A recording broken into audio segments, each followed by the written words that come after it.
Assalamualaikum warahmatullahi wabarakatuh. Selamat pagi Sobat Aviasi dan selamat datang di podcast Ngovi, Ngobrol Aviasi bersama saya Anissa selaku host pada sesi kali ini. Pada sesi kali ini kita akan membawa topik yang sangat menarik yaitu penataan ekosistem logistik nasional di Bandar Udara Internasional Sultan Hasanuddin Makassar. Dalam upaya memperbaiki sistem logistik nasional, pemerintah melanjutkan dengan reformasi logistik melalui Instruksi Presiden Nomor 5 Tahun 2020 tentang penataan ekosistem logistik nasional atau National Logistic Ecosystem (NLE).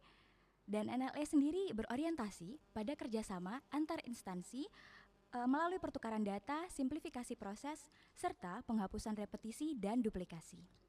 Nah, oleh karenanya saat ini kami telah mengundang dua narasumber yang ahli di bidangnya, yaitu Kepala Balai Besar Karantina Hewan, Ikan, dan Tumbuhan Provinsi Sulawesi Selatan, Ibu Siti Khadijah, dan Kepala Kantor Pengawasan dan Pelayanan Bea dan Cukai Tipe Madiapa BNB Makassar, yaitu Bapak Ade Irawan. Selamat datang Ibu dan Bapak di kantor kami. Terima kasih sekali atas kesediaan waktunya. Mungkin boleh saya supaya lebih akrab ini panggilnya apa ini Bapak Ibu? Kalau saya dipanggil Bu Ija. Ibu Dija. Ija. Ija. Iya. Untuk Bapak? Pak Ade aja. Pak Ade, oke. Biar saya masih terlalu kelihatan kecil terus. Oh iya. Pak Ade. Ibu Ija dan Pak Ade ya. Oke. Saya Anissa, Ibu, Bapak. Baik. Oke. Untuk tema kali ini kan kita akan membicarakan tentang NLE nih, Ibu Bapak, yang belakangan ini kan kita berusaha percepat untuk implementasinya di Bandar Udara Internasional Sultan Hasanuddin Makassar. Jadi mungkin kita bisa sharing nih dengan teman sobat-sobat aviasi tentang NLE ini. Seperti yang kita ketahui kan sistem logistik di Bandara Siam ini terus kita dorong untuk percepatan implementasinya. Nah, untuk menciptakan ekosistem logistik yang semakin efisien, ini tuh apa saja sih Pak, Bu, yang menjadi program NLE? Mungkin bisa dijelaskan Bapak Ade. Oke, mohon izin Bu Ija. Iya, silakan Pak Ade. NLE itu merupakan suatu kerangka kerja nih sebenarnya yang bertujuan untuk membangun infrastruktur, kemudian koordinasi dan kerjasama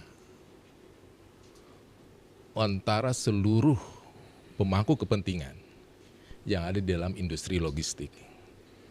Jadi baik itu pemerintah, seluruh pemangku kepentingan ini ya, baik itu pemerintah maupun swasta yang ada di industri logistik. Jadi kita berkolaborasi, digabungkan di dalam NLE ini. Jadi lebih sederhananya bisa kita jelaskan bahwa NLE ini merupakan ekosistem logistik yang menyelaraskan arus lalu lintas barang dan dokumen sejak kedatangan sarana pengangkut itu, baik itu di laut dengan kapal lautnya maupun dengan pesawat untuk di bandara, sampai dengan barang tiba di gudang. Jadi untuk menyelaraskan itulah sehingga dibentuklah NLE ini untuk kemudahan-kemudahan yang diberikan dalam rangka simplifikasi atau penyederhanaan untuk efisiensi biaya, efisiensi waktu menggunakan sistem NLE ini.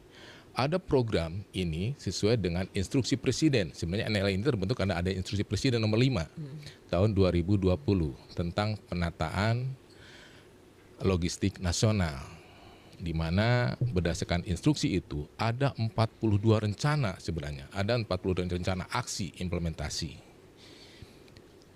yang terbagi di dalam 4 pilar. Yang pertama adalah terkait dengan simplifikasi proses bisnis layanan pemerintah. Simplifikasi artinya ada penyederhanaan proses bisnis. Jadi dalam kegiatan importasi itu, kegiatan pemasukan dan pengeluaran barang itu di pelabuhan yang kita tahu hanya adanya sarana pengangkut, kemudian adanya importir atau eksportir, kemudian selesai barang itu keluar, padahal di dalamnya itu terdiri beberapa instansi pemerintah yang ada di sana, yang kemudian kita satukan di dalam NLE ini. Jadi kalau dulu misalkan kalau terkait dengan karantina ada customs, ada karantina, pada itu instansi pemerintah masing-masing dengan prosedur yang masing-masing. Dengan simplifikasi ini, Kemudian kita satukan bahwa hanya satu wajah pemerintah yang ada di situ melalui sistem ini. Gitu loh. Dan kemudian kita simpelkan juga prosedurnya. Kalau dulu seorang importir misalkan, dia harus yang terkena misalnya harus ada dari karantina, dia harus ke Kepabean dulu ke kami atau kemudian ke karantina misalkan. Bolak-balik dia, tidak efisien baik secara waktu maupun biaya. Kemudian juga dalam pemeriksaannya misalkan pemeriksaan barangnya, barang itu diperiksa karantina dulu, ya kan? Kemudian Bea Cukai juga melakukan pemeriksaan. Nah sekarang itu kita satukan. Jadi pemeriksaan secara bersama. Selain itu untuk pengajuan dokumen pun, ini kita menggunakan single submission. Jadi hanya satu kali tuh. Satu kali submit untuk ke seluruh instansi yang ada terkait. Kemudian untuk pilar berikutnya, pilar kedua adalah kolaborasi platform logistik. NLA ini telah menggabungkan ada sekitar lebih dari 50 platform nih logistik, terutama swasta dan pemerintah, yang tujuannya adalah untuk menyatukan itu, jadi mempermudah untuk transparansi dan efisiensi biaya logistik itu sendiri tentunya. Yang sekarang yang diutamakan adalah terkait dengan kepelabuhan, kemudian tracking, warehousing, vessel dan depo. Jadi ini yang yang aksi utama di dalam kolaborasi platform logistik ini. Jadi untuk kemudahan-kemudahan yang tentunya diberikan dalam rangka NLA ini. Kemudian pilar berikutnya adalah terkait dengan kemudahan pembayaran. Kalau dulu setiap jasa dari yang diberikan oleh instansi pemerintah itu kan ada PNBP-nya. Kita ambil contoh pada saat kedatangan sarana pengangkut misalkan. Itu ada jasa untuk PNBP untuk navigasi. Ada jasa untuk labuh. Ada beberapa PNBP yang harus dibayar. Dengan penyatuan ini, maka penyetoran atau pembayaran PNBP itu atas jasa yang diberikan oleh kementerian atau lembaga itu disatukan dalam satu billing. Jadi tidak lagi dia harus setiap kegiatan dia harus bayar nih PNBP-nya. Single billing. Nah ini kita satu lagi kemudahan yang diberikan. Kemudian juga yang pilar keempat adalah mengenai tata ruang. Jadi tata ruang. Jadi di sini untuk kelancaran kegiatan logistik di pelabuhan itu lebih diutamakan. Jadi baik di dalam pelabuhannya maupun di luar pelabuhan itu ada kemudahan dan percepatan di sana. Jadi tata ruangnya harus dibereskan. Salah satunya misalkan adalah terkait dengan untuk bisa saja pembangunan misalnya kereta tuh. Atau untuk autogate yang ada di pelabuhan. Itu salah satu contohnya yang ada di pembenahan tata ruang yang ada di pelabuhan. Jadi saya rasa ada 4 pilar itu. Jadi dari 42 aksi itu kemudian dimasukkan ke dalam 4 pilar tersebut. Demikian. Menarik sekali ya Bapak ya. Ini tadi sudah dijelaskan bahwa untuk mendukung program NLA pemerintah ini ada 42 aksi implementasi yang kemudian dijadikan ke dalam 4 pilar ya Bapak ya. Yang pertama ada simplifikasi, kemudian kolaborasi platform logistik, kemudian kemudahan pembayaran, dan yang terakhir pilar keempat adalah tata ruang ya Bapak. Menarik sekali. Juga tadi dijelaskan oleh Bapak singkat tentang single submission ya Bapak, layanan single submission. Mungkin masih banyak belum paham ini Pak, sobat-sobat aviasi di luar sana. Bisa dijelaskan sedikit Bapak mungkin terkait single submission ini tadi Pak? Single submission itu apa ya? Kalau kita bisa lebih kita ilustrasikan. Kalau dulu nih kita kan pengajuan dokumen itu sendiri-sendiri nih, ya. Betul nggak Bu? Betul. Ke Bea Cukai atau kemudian misalkan dengan karantina, ke pelabuhan itu sendiri-sendiri. Kemudian sekitar tahun-tahun berapa ya, itu pemerintah telah menyederhanakan tuh dia telah membangun suatu gedung, itu gedung namanya suatu untuk layanan bersama. Jadi kantor bersama lah. Itu pernah kita ada kantor bersama, betul nggak? Di situ ada pegawai-pegawai dari bea cukai, dari karantina kesehatan. Ini secara terpadu di situ dalam satu gedung itu. Itu sebelum ada perkembangan teknologi informasi nih. Dengan perkembangan teknologi informasi kemudian seluruh institusi, seluruh kementerian atau lembaga yang terkait dalam ekspor impor dalam logistik ini itu sudah mulai, walaupun masih sendiri-sendiri itu sebenarnya. Misalkan untuk impor terkait dengan karantina yang membutuhkan perizinan karantina, dia submit, betul nggak Bu? Submit ke PPK ya, Bu? PPK online. Dia submit dulu ke PPK online. Misalkan butuh dia dari perizinan perdagangan, dia harus masuk dulu ke Inatrade misalkan. Ke bea cukai, akhirnya kemudian masuk ke melalui CESA kita. Tapi sendiri-sendiri dia. Nah, dengan single submission ini ibaratnya itu kan juga semacam suatu rumah juga nih. Suatu pelayanan satu atap juga. Tapi yang dengan single submission itu pelayanan satu atap tapi melalui di dunia maya lah. Jadi kita hanya submit untuk sekali submit, mengisi dokumen ke dalam melalui single submission-nya lewat LNSW. Situ ketika kita submit itu sudah masuk ke semua tuh. Kalau dia membutuhkan pelayanan untuk PPK, dia langsung masuk ke PPK online-nya karantina. Kemudian setelah itu masuknya kan melalui NSW nih. Setelah itu mungkin itu yang membutuhkan misalkan dari perdagangan, dia akan langsung ke perdagangan. Tapi kan hanya satu kali input ya. Satu kali submit di sistem itu. Selesai itu kemudian masuk ke bea cukai untuk ekspornya. Jadi hanya satu kali, artinya dia efisiensi waktu juga tuh. Ya kan, tidak lagi ada repetisi misalkan. Kan kalau misalkan dulu dia harus membuat dokumen, disampaikan ke karantina, kemudian dokumen lagi sampaikan ke perdagangan. Jadi tidak ada lagi repetisi dan tidak ada lagi mungkin dengan duplikasinya juga akan menghilang tentunya. Tidak lagi seperti itu. Nah, sekarang yang ada ini yang sudah berlaku ini sekarang ada single submission untuk kita dengan karantina nih. Ada single submission karantin SSMQC, karantin dan customer karantin itu digunakan untuk impor. SSMQC itu untuk impor. Sistem untuk impor itu menggunakan SSMQC dan sekarang 100% sudah kita laksanakan di pelabuhan nih untuk SSMQC.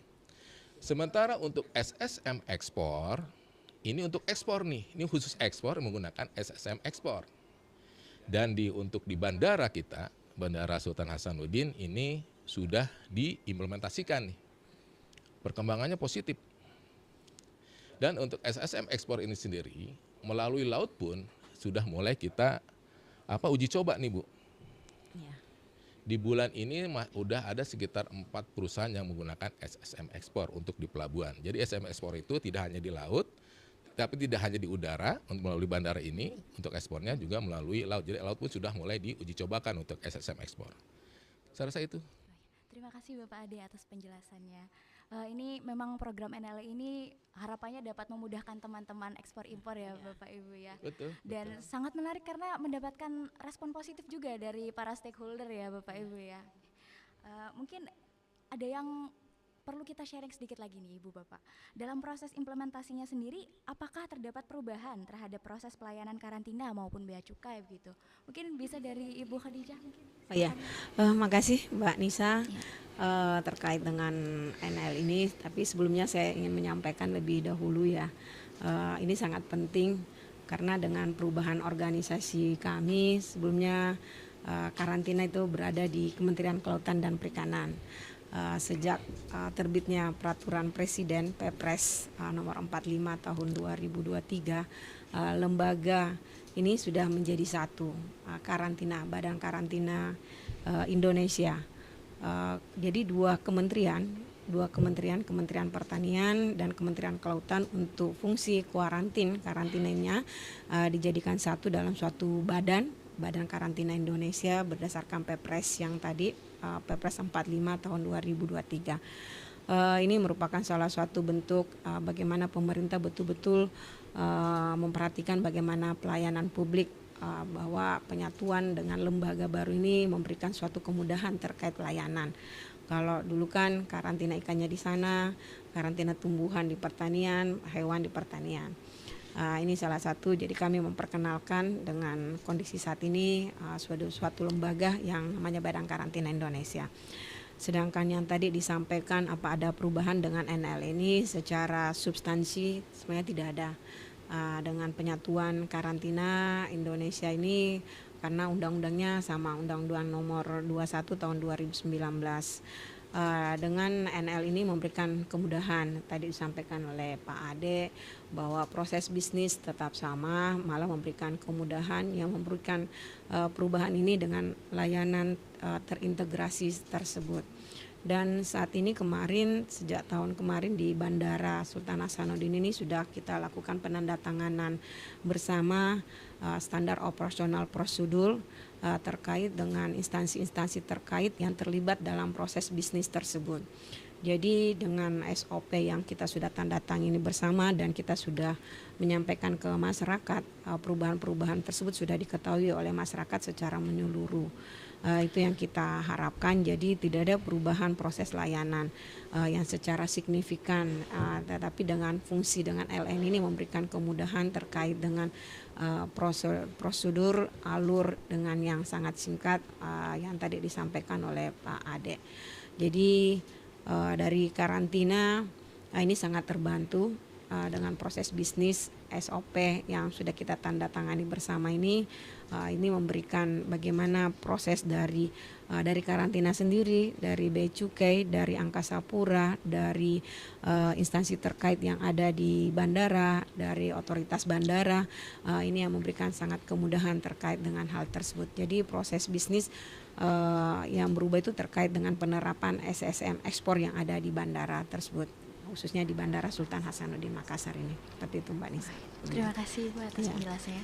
Mungkin dari Bapak ada yang menambahkan mungkin Pak? Ya betul, tentu dengan tujuannya itu untuk penyederhanaan proses bisnis ya, walaupun secara seperti kata Bu Ija, kalau secara sistemnya mungkin kita tidak berubah, tapi dalam prosesnya kita kan kalau dulu nih sebelum dengan adanya NLA ini ada 10 tahapan yang harus kita lalui nih dalam penyelesaian barang. Tapi dengan adanya NLA ini, kita memangkas tahapan-tahapan tersebut. Dari 10 tahapan itu menjadi 3 tahapan aja. Tadi sudah saya katakan di awal. Jadi importer atau ekspor itu ketika dia akan melakukan penyelesaian barang, itu harus ke bea cukai dulu, ke karantina dulu dan sebagainya. Pemeriksaan pun begitu. Dengan sistem ini justru menyederhanakan itu. Dari 10 proses itu kita pangkas menjadi 3 tahapan aja. Jadi itu lebih mudah. Jadi sebenarnya tentu proses layanan terutama di karantina dan bea cukai ini menjadi lebih mudah bagi mereka, karena mereka hanya cukup mengisi 1 kali aplikasi aja tuh. Satu kali ngisi, menginput melalui SSM, ya, yang ada di NSW itu, sudah tuh NSW inilah kemudian dia akan mengalirkan ke karantina apabila dia membutuhkan untuk dilakukan PPK, Bu ya, kemudian ke bea cukai. Dan pada saat melakukan pemeriksaan pun, kalau dulu itu kan masing-masing tuh, ya kan, karantina sebelum mulai ini kan berarti diperiksa dulu barangnya, ya kan, kontainer diperiksa dulu oleh karantina. Setelah karantina, kemudian dokumennya ngalir masuk ke BC, BC melakukan pemeriksaan juga. Jadi 2 kali pemeriksaan di sana.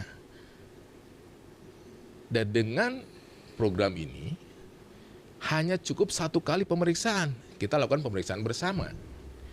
Kita ada tempat pemeriksaan fisik terpadu antara kami dari Bea Cukai dengan karantina. Jadi pemeriksaan itu cukup sekali. Jadi ini justru hemat biaya dan hemat waktu tentunya.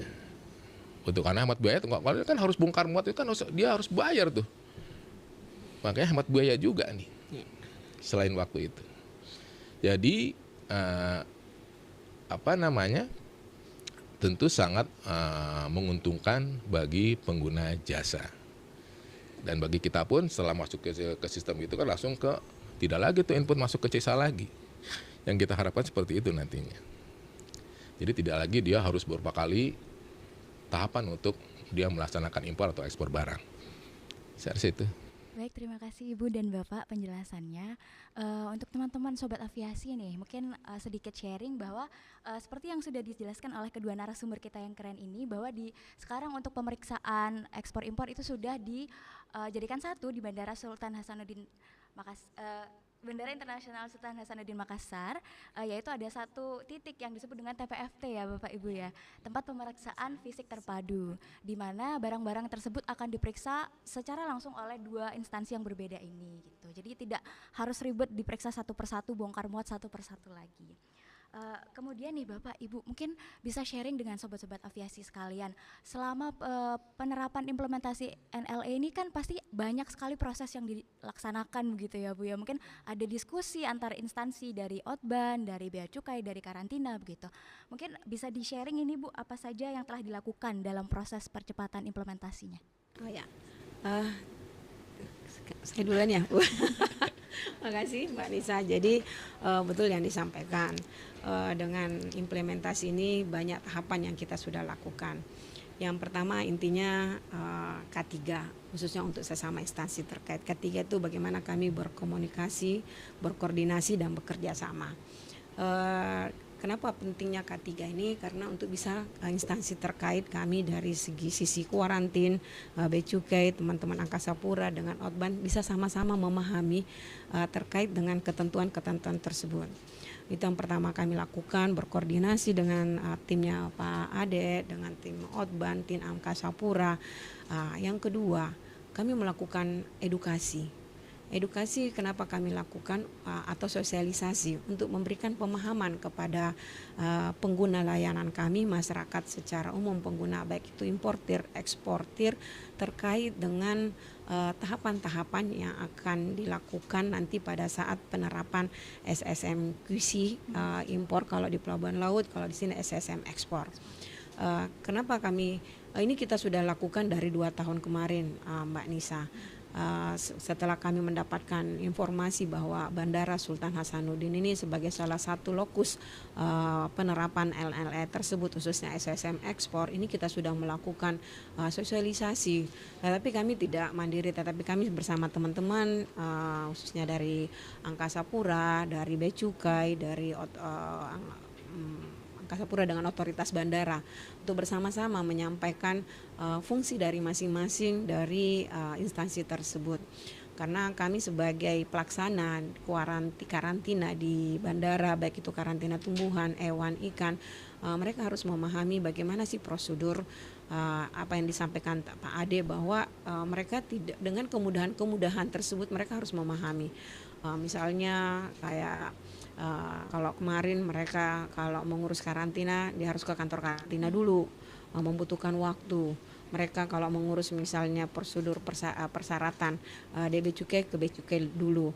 Dengan ini yang kita sampaikan. Jadi sebelum dan saat ini yang kita sampaikan kepada masyarakat, dan berupa baik juga bukan hanya proses bisnis, tetapi bagaimana nilai efektif efisien terkait dengan layanan, pembiayaan dan kemudahan-kemudahan yang didapatkan. Jadi saat ini kita sudah berada di posisi misalnya penyediaan terkait dengan setelah sosialisasi kita terkait penyediaan sarana prasarana. Kenapa dengan penyediaan ini sangat penting Mbak Nisa? Karena mereka membutuhkan tempat untuk melakukan untuk pemeriksaan fisik yang tadi Mbak Nisa sampaikan bahwa ada suatu tempat pemeriksaan TPFT. TPFT ini membutuhkan sarana dalam mendukung proses pemeriksaan, khususnya yang kalau di bandara ini adalah dominan adalah untuk pemeriksaan produk perikanan, komoditi baik itu live ataupun fresh atau frozen, itu dilakukan pemeriksaan. Di tempat ini kalau mereka yang tadi sampaikan Pak Ade, mereka melakukan pemeriksaan, diperiksa dulu karantina. Setelah diperiksa karantina sudah lengkap nih, misalnya tidak ada jenis-jenis yang tidak sesuai atau ada yang tidak sesuai, itu kan bisa dirilis terus lanjut lagi. Misalnya dengan kondisi saat ini ada TPFT yang ada di lini 1 saat ini memberikan kemudahan. Jadi semua komoditi perikanan yang akan diekspor itu sudah melalui proses pemeriksaan di sana. Di situ ada dilengkapi dengan dukungan dari tim Angkasa Pura, dengan dukungan dari otoritas bandara dan tim dari Bea Cukai. Ini memperlancar proses pemeriksaan sehingga sama-sama. Jadi pada saat kami melakukan pemeriksaan di situ adalah ada tim yang khususnya Bea Cukai untuk melihat bagaimana terkait dengan pemeriksaan tersebut, khususnya impor kalau misalnya di pelabuhan ya Pak Ade, itu ada suatu tempat. Kalau kemarin kan diperiksa dulu karantina, setelah itu lanjut dengan Bea Cukai, sehingga kita ketahui produk perikanan itu harus siap. Maksudnya siap, harus tidak bisa harus memerlukan waktu yang sangat singkat untuk dilakukan pemeriksaan, karena sangat rentan terkait dengan komoditi ikan hidup, Mbak. Kalau lama prosesnya, misalnya diperiksa dulu sama karantina, kembali diperiksa Bea Cukai, itu kan memerlukan waktu lama. Dengan layanan NL ini, simplifikasi, integrasi sistem proses bisnis, ini memudahkan terkait dengan NL. Jadi banyak tahapan-tahapan yang kita lakukan. Sampai saat ini kita juga tetap melakukan pendampingan. Ada pendampingan, kita ada namanya pendampingan, ada tempat klinik ekspor untuk memberikan menyampaikan apa sih hambatan-hambatan, tetapi tidak lepas dari dukungan dari timnya Pak Ade yang terkait SSM ekspor tersebut. Jadi itu yang tetap kita lihat, kita kaji, mengevaluasi secara bertahap, memberikan edukasi sehingga memberikan kemudahan dalam pelayanan publik. Seperti itu, Mbak Nisa. Baik, terima kasih sekali Ibu, penjelasannya sangat detail ya Bu. Menarik sekali nih Bu, karena tadi Ibu juga menjelaskan bahwa ada yang diperhatikan antaranya adalah K3, kemudian sosialisasi kepada masyarakat, juga penyediaan sarana dan prasarana ya Bu. Terutama karena komoditas utama yang ada di bandara sini tuh adalah perikanan ya Bu ya. Penting ya Bu untuk menjaga kesegaran perikanan itu ya Bu, komoditasnya ya Bu. Iya, betul Mbak Nisa, karena kalau kita ketahui mereka beberapa negara-negara itu mempersyaratkan terkait dengan bebas penyakit, kemunduran yang dikhawatirkannya ikan yang sampai di sana tidak sesuai dengan persyaratan yang kita butuhkan. Kalau di tempat yang tidak sesuai standar, di TPFT itu kan ada tempat yang sudah terstandar, tertutup dan memiliki dengan tempat sarana yang memudahkan pemeriksaan. Itu yang kami khawatirkan, dan ikan tersebut harus cepat tiba di tempat tujuan negara ekspor tersebut, karena kalau lama ditangani takutnya ikan itu bisa mati dalam proses penanganan. Itu yang kita khawatirnya. Jadi bisa saja apabila terjadi kematian itu kami akan dikomplain dan mereka akan ada kerugian yang berdampak terkait proses tersebut. Itu yang bisa lebih cepat. Dan alhamdulillah saat ini sudah berjalan dengan secara maksimal terkait dengan pelayanan publik, dengan aplikasi, dengan SSM ekspor ini yang ada di bandara khususnya. Terima kasih Bu Dijaya. Mungkin dari tambahan dari Bapak Ade Bu, Bapak terkait dengan proses percepatan implementasinya apa saja yang telah dilakukan? Ya tentu kalau kita harus menyelesaikan program yang berkaitan atau yang beririsan dengan instansi, lebih dari 2 instansi. Yang penting itu adalah bagaimana kita membuat solid tim, ya kan, dari kementerian lain. Karena kita terdiri bukan hanya kalau sekarang bukan hanya Bea Cukai saja atau bukan hanya karantina saja. Jadi kita harus solid di sana. Itu koordinasi itu yang penting sebenarnya. Dan tentunya kita harus berterima kasih juga nih dengan Kaotban, ketua kelas, ketua kelas kita yang telah menyatukan kita, banyak permasalahannya kita, sehingga kita akhirnya dapat mengimplementasikan nih program ini di bandara. Bagi kami sendiri tentu di Bea Cukai banyak yang telah kami lakukan agar bisa untuk diimplementasikan nih program NLA ini. Kami melakukan sosialisasi tentu, kami juga melakukan asistensi. Pernah kami mengundang dari importir, eksportir maupun dari PPJK pengguna jasa kepabeanan. Dan dengan narasumber ya terima kasih Bu Ija. Siap. Dari support sekali nih. Karantina sangat support sekali Bu dari Barantin untuk sebagai pemateri di sana. Kita juga harus mengedukasi masyarakat itu. Bagaimana cara dia untuk submit dokumen misalkan. Jangan sampai terjadi kesalahan pada saat submit. Karena tentu nanti sistem akan mereject itu dan akhirnya akan berulang-ulang tuh. Akan terhambat juga ekspornya. Makanya dari awal kami coba untuk memberikan edukasi itu.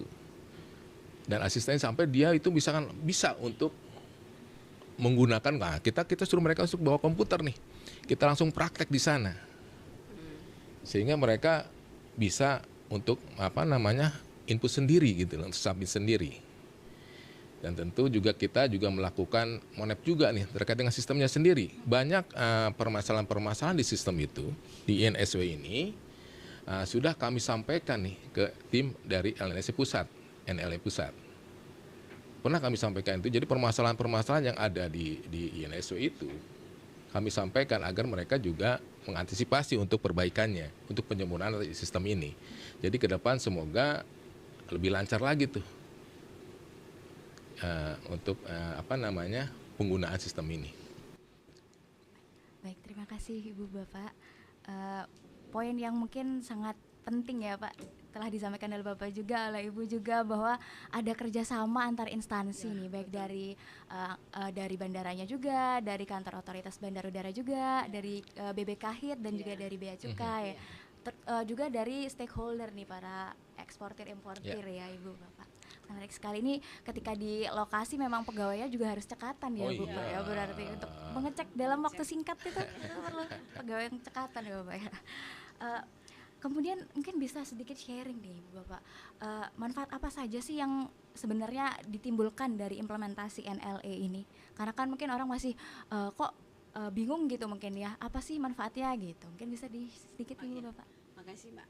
Jadi kalau kami sebagai instansi yang ada di bandara, bagian dari sisi dari kuarantin, ini merupakan suatu hal yang sangat bermanfaat terkait dengan NL ini. Karena NL ini merupakan suatu simplifikasi yang dari awal tadi Pak Ade sampaikan, penyederhanaan. Kenapa penyederhanaan? Yaitu tadi mereka tadinya datang ke pintunya pelayanan karantina, pintunya Bea Cukai, atau pintu yang terkait beberapa dokumen-dokumen jadi sebagai salah satu persyaratan ekspor. Dengan simplifikasi ini memberikan penyederhanaan mereka dalam sistem ini. Kalau kita buka SSM ekspor, mereka hanya menekan dalam suatu sistem, mereka akan menekan satu tombol, mereka akan memilih yang mana sih mereka pilih untuk persyaratan penerbitan. Jadi akan terbacalah di sistem itu. Oh ternyata harus ada Bea Cukai di situ. Bea Cukai akan dengan otomatis melihat. Oh akan terbaca.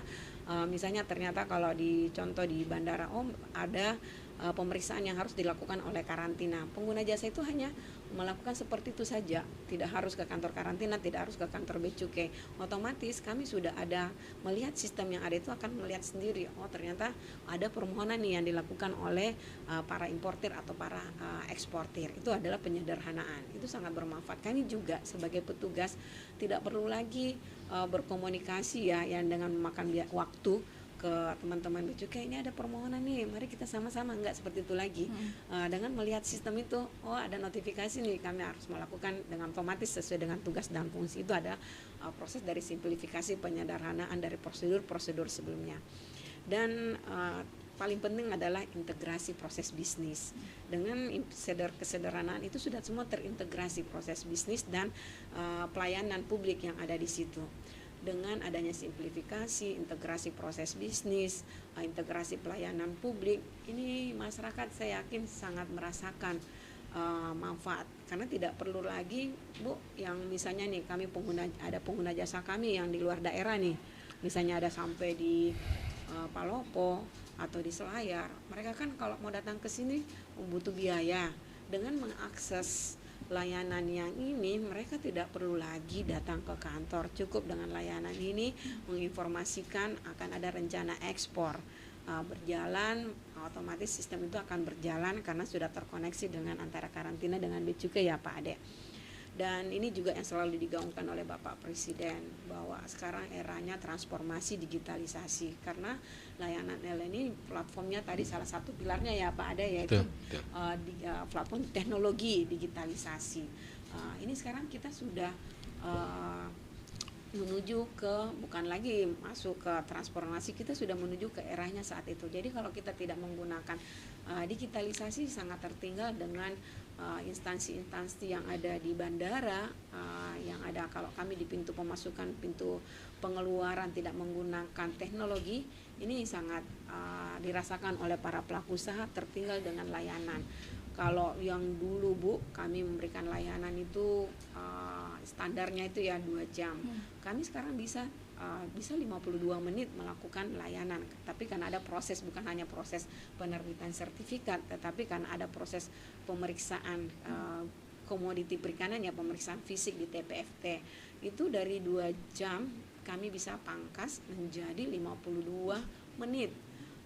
Sehingga ini dirasakan oleh masyarakat dengan layanan ini, sehingga dengan layanan yang sangat singkat, sederhana, ini dengan kolaborasi dengan teman-teman bea cukai, dengan kami sendiri, dengan penyedia sarana dari Angkasa Pura, otoritas bandara yang sangat mendukung sebagai ketua kelas ya Pak Ade, dengan itu memberikan kemudahan bagi ini efektif.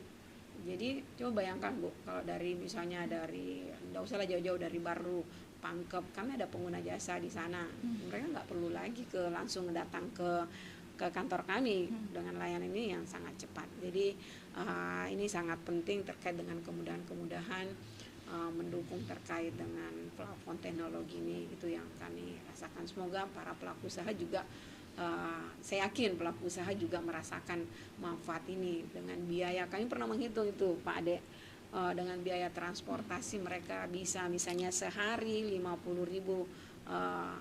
Mereka kan kalau tidak menggunakan teknologi, mereka membawa kertas, itu kan dokumen. Tidak ada lagi dokumen. Itu kami bisa hitung, pernah kami hitung itu Bu Nisa. Kemudahan dari sisi biaya, dari sisi dokumen mereka membawa. Sekarang nggak ada lagi yang seperti itu. Sekarang paperless semua dengan menggunakan teknologi, tinggal mengupload semua seperti itu, tinggal menyatakan dokumen lengkap, kami rilis, kita verifikasi dulu ya Pak Ade, baru kita terbitkan sertifikat berdasarkan dari persyaratan dari negara tersebut. Sangat bermanfaat, khususnya dari kami sebagai pemberi layanan di bandara dan terkait khususnya bandara SSM ekspor ini. Terima kasih. Terima kasih Ibu atas penjelasannya. Ini sangat memudahkan juga bagi pengguna jasa ya Bu, ya. Seperti yang Ibu tadi sampaikan, mereka kemudahan mereka tidak harus datang ke kantor langsung, karena bisa dimanapun ya, di tempat mereka langsung bisa langsung. Baik, terima kasih Ibu. Kemudian nih Ibu, Bapak, apa saja sih kendala yang dihadapi ketika proses implementasi NLE ini? Mungkin dari Bapak dulu. Saya dulu nih Bu, mohon maaf nih. Boleh, siapa saja monggo. Kalau kendala, tentu ini namanya juga program baru nih, ya kan, suatu perubahan pola bisnis yang tentu memerlukan suatu proses adaptasi. Dengan program baru ini, baik itu dari sisi pengguna jasa, eksportir importir, maupun dari sisi petugas sendiri, dia harus menyesuaikan dengan kondisi, dengan teknologi, dengan sistem yang baru ini, gitu loh. Bisa saja ini menjadi kendala juga ketika dia, namanya baru ya, sedang mencoba-coba gitu, dia mencoba, sehingga terjadi salah input misalkan. Seperti saya katakan tadi di awal, bahwa ketika dia salah input, itu sistem akan mereject kembali, berulang-ulang reject. Tentu akan menghambat tentunya, dan ini suatu kendala juga.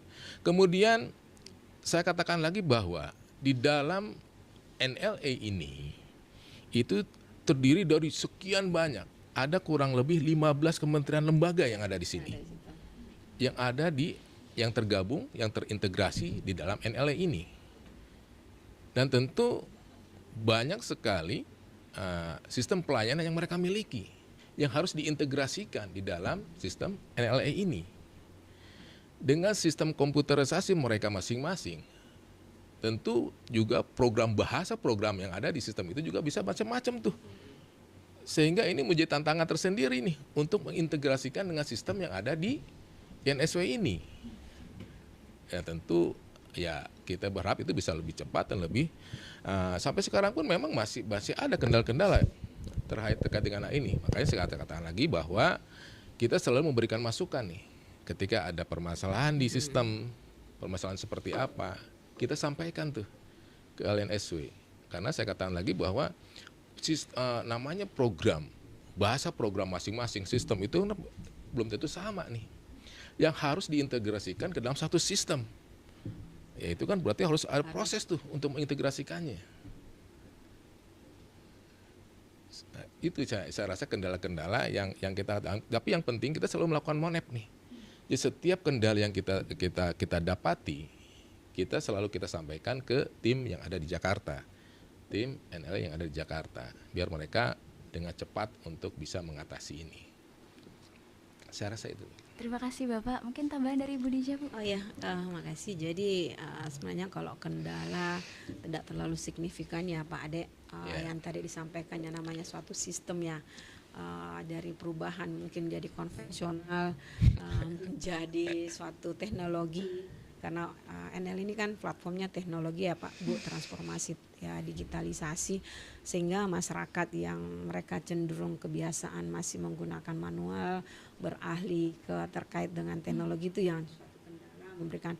Sedangkan masyarakat kami sebagai eksportir itu beraneka ragam Bu, misalnya dari latar belakang yang berbeda ya, dari latar belakang pendidikan yang berbeda, dari sisi yang banyak yang berbeda, jadi sifatnya heterogen lah, sehingga suatu tantangan untuk bisa kami menyampaikan secara berlahan pasti seperti ini loh. Jadi petugas kami juga memang harus penuh dengan kesabaran, dibantu dengan petugasnya Pak Ade untuk bisa mensosialisasikan, memberikan edukasi yang lebih sering kepada pengguna layanan. Mereka kan merasa asik dengan misalnya layanan yang kemarin, misalnya kan cuma mengisi, misalnya nih layanan yang dulu cuma 10 tahap nih langkah mengisi, tetapi dengan tahapan ini yang tadi Pak Ade sampaikan, banyak lembaga, banyak kementerian yang ada di NL itu, banyak beberapa proses yang harus diisi di situ, karena namanya baru ya Bu, mereka tidak familiar. Mungkin sama kita nih, kalau mau ke ini pinginnya cepat-cepat aja, kalau tidak perlu mengisi form, bisa langsung jadi KTP atau kartu ATM ya, mungkin seperti begitu mereka cara berpikirnya. Udahlah kalau bisa dari tempatnya Ibu aja mungkin mengisi, kami bisa langsung terbit sertifikat. Mereka kan paradigmanya seperti itu, tetapi dengan kondisi seperti ini semua tersistem, itu tidak bisa seperti itu. Ini akan kemarin kita pelan menyampaikan apa manfaat dengan seperti ini, kemudahan itu yang harus terus kita berikan, mensosialisasikan terkait dengan hal-hal tersebut, sehingga mereka terbantu dengan peningkatan ekspor khususnya di Sulawesi Selatan ini, dengan memberikan kemudahan-kemudahan dengan menggunakan NLE tersebut di bandara. Kalau yang jelasnya, kalau data kami setiap bulan ya Pak Ade ya, data penggunaan NL ini semakin meningkat. Dari bulan Januari sampai saat ini itu sudah kami, pengguna layanan kami eksportir itu sudah tercatat 100%. Jadi pengguna jasa kami kurang lebih 100 lebih ini untuk ekspor itu sudah tercatat, sudah terdaftar sebagai pengguna NLE. Kalaupun kendala tadi ya kadang karena sistemnya kadang di maintenance, ataupun ada hal-hal lah yang terkait dengan namanya aplikasi teknologi, sehingga mereka harus berikan peningkatan terkait dengan penggunaan hal tersebut. Tapi insya Allah ini akan, kalau kami sebenarnya sudah 100% ya Pak Ade dari sisi dari terkait eksportir kami. Tapi itu yang tadi sampaikan Pak Ade, mungkin ada yang posisi mereka tidak belum memahami, apalagi kalau mendapat eksportir baru, itu jadi tantangannya luar biasa untuk memberikan pemahaman terkait penggunaan NLE, khususnya SSM ekspor di bandara. Ya. Tapi saya rasa kendala itu tidak terlalu signifikan dengan berjalannya proses ini. Itu bisa memberikan suatu hal yang positif di bandara Sultan Hasanuddin Makassar. kasih Ibu Bapak atas penjelasannya. Ini tadi dari kedua penjelasan Bapak dan Ibu ini utamanya sama ya, mungkin kendalanya ada di teknologi ya Ibu Bapak ya, terutama familiarisasi dengan sistem yang baru ini kepada para pengguna jasa. Betul. Ya. Tapi menarik ya Ibu, karena dari kedua pihak ini sama-sama memberikan asistensi dan edukasi pada masyarakat. Oh harus dong. Iya. Makanya saya bilang tadi kita tim yang solid tuh. Iya. Siapa dulu ketua kelas? Kan sampai saat ini kan kita sudah lihat ya Ibu Bapak atas penjelasannya tadi, sudah ada implementasi NLE di Bandara Sultan Hasanuddin Makassar ini. Kemudian sejauh ini nih Ibu Bapak, apakah ada harapan dari Bapak dan Ibu terhadap implementasi NLE ini ke depannya begitu? Mungkin bisa Bapak atau Ibu, monggo silakan, siapa yang Izin ya Pak Ade. Harapan kami jadi dengan NL ini kan karena adanya ketentuan dari instruksi Presiden ya Bu, bahwa suatu diamanatkan oleh Bapak Presiden terkait dengan layanan NLE, baik itu misalnya khususnya di Bandara Sultan Hasanuddin, yang kami sampaikan bahwa harapannya seluruh pengguna layanan, khususnya eksportir yang ada di bandara ini menggunakan layanan tersebut. Kenapa? Dengan layanan ini yang tadi kami sampaikan memberikan kemudahan, memberikan manfaat yang luar biasa terkait percepatan layanan, baik itu percepatan layanan khususnya bagi kami di karantina ataupun instansi lain, dan kedua memberikan suatu pertumbuhan ekonomi khususnya di Sulawesi Selatan. Kenapa?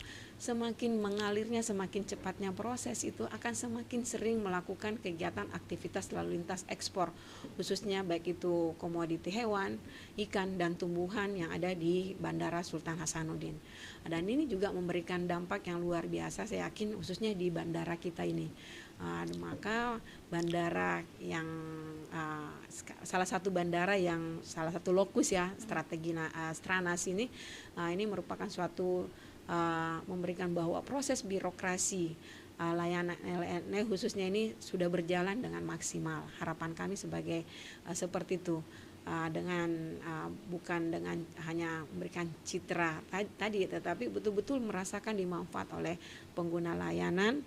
Kami juga sebagai petugas pemberi layanan merasakan manfaat tersebut, dan semoga masyarakat eksportir khususnya itu tadi menggunakan layanan 100% dan memangkas yang namanya yang selalu digaungkan oleh Bapak Presiden, tidak ada lagi penggunaan layanan secara manual. Kenapa kalau manual? Manual itu memberikan suatu hal yang kita hindari, karena kayak tadi pembayaran semua non tunai, tidak ada lagi tatap muka, itu kan salah satu meminimalisir yang namanya korupsi.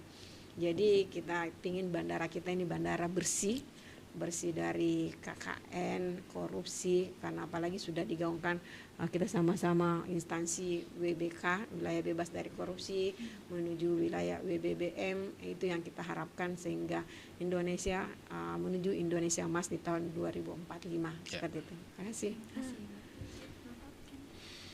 Ya, seperti yang dikatakan oleh Bu Ija tadi, bahwa apa yang diharapkan dengan penataan logistik ini, itu juga suatu harapan dari pemerintah tentunya, dari Presiden sendiri, tentu adalah untuk kelancaran arus barang, arus logistik, yang tentu yang diharapkan adalah jadinya efisiensi biaya, efisiensi waktu, dan tentu pada akhirnya multiplier efeknya adalah semakin dia efisien, apalagi dia akan digunakan misalkan untuk memproduksi barang nih. Ya kan, semakin efisien, maka bagi perusahaan biaya yang harus dia gunakan, biaya yang harus dia keluarkan, cost of goods sold untuk membuat produk yang akan dia ekspor misalkan, itu akan menjadikannya produk itu bisa dapat bersaing di luar negeri. Ini artinya bahwa Indonesia itu dipandang sebagai negara yang bisa untuk masuknya investor tuh. Dengan kemudahan-kemudahan, dengan biaya logistik yang sangat murah, itu bisa untuk menarik investor untuk masuk ke Indonesia nih. Ya semoga masuk ke Sulawesi ini nih, Sulawesi Selatan khususnya. Jadi bisa untuk meningkatkan daya saing kita, meningkatkan daya saing produk kita di pasaran internasional. Dan tentu pada akhirnya akan meningkatkan pertumbuhan ekonomi bangsa kita nih. Ya. Outcome yang diharapkan itu pertumbuhan ekonomi bangsa kita untuk seperti katakan Ibu tadi, untuk menuju Indonesia emas itu. Dengan tumbuh positifnya pertumbuhan ekonomi kita, tentu pada akhirnya adalah meningkatkan kesejahteraan masyarakat tentunya.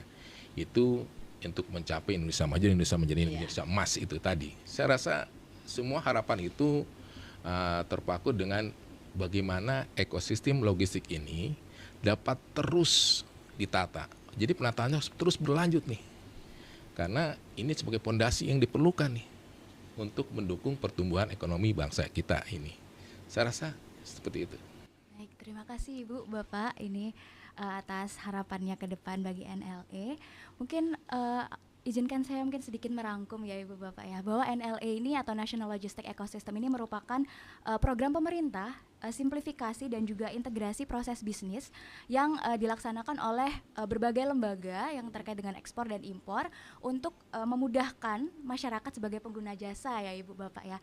Yang utamanya programnya ini adalah kaitannya dengan transformasi digital sehingga masyarakat itu lebih mudah untuk mengajukan dokumen dan lain sebagainya, hemat secara biaya, hemat secara waktu juga. Kemudian bagi kementerian dan lembaga juga lebih mudah untuk melakukan pengecekan ya Bapak Ibu ya. Harapannya semoga ke depan penerapan NLE ini akan membawa perkembangan ekonomi yang baik utamanya di Sulawesi Selatan sehingga kemudian dapat menarik investor dan juga memberikan pertumbuhan ekonomi yang baik bagi masyarakat sehingga tujuan utamanya akhirnya pasti adalah untuk kesejahteraan masyarakat ya Ibu ya Bapak. Oke. Terima kasih Ibu Bapak atas kehadirannya pada pagi hari ini. Terima kasih atas waktunya sudah hadir di kantor kami dan ngobrol bersama sobat-sobat aviasi di podcast Ngopi Ngobrol Aviasi. Saya Anissa bersama Ibu Hadijah dan Bapak Ade Irawan mengucapkan terima kasih dan selamat pagi. Pagi semua. Makasih.